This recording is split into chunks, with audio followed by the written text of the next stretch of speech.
अहो इलेक्शनच्या आधी वेगळा जी.आर. मतं मिळाली आणि मतं मिळाल्यानंतर दुसऱ्याच दिवशी मध्यरात्री यांनी मदतीचा जी.आर. बदलला. आधीच्या जी.आर. मध्ये काय मदत होती आमच्या शेतकऱ्यासाठी?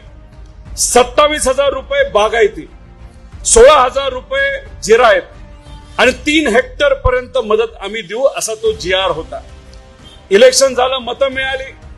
आता मतं मिळाल्यानंतर 5 वर्ष काही घेणं देणं नाही आमच्या शेतकऱ्याचं.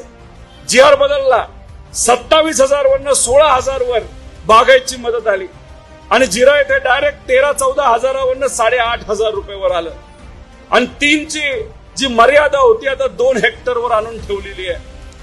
म्हणजे इलेक्शन झालं तर विसरून जायचं का आमच्या शेतकऱ्याला? जसं आमच्या लाडक्या बहिणींना हे विसरले.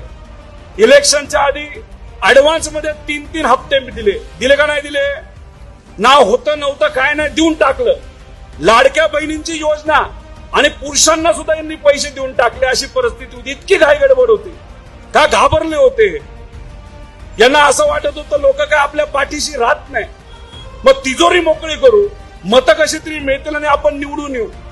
त्यामुळे लाडक्या बहिणींना ऍडव्हान्स मध्ये पैसे दिले आणि इलेक्शन झाल्यानंतर आतापर्यंत 27 लाख महिलांचं नाव तिथे कमी केली आणि इथंच थांबणार नाही, हे अजून कमी करत जातील. कदाचित सरकारच ही योजना येत्या काळामध्ये बंद करू शकते, नाहीतर स्वतःच्याच एखाद्या भाजपच्या कार्यकर्त्याला कोर्टात पाठवून हे इलेक्शन जे आता आपलं स्थानिक स्वराज्याचं इलेक्शन येते ते झाल्यानंतर हे बंद पाडतील अशी यांची परिस्थिती, यांची वृत्ती आणि प्रवृत्ती आहे.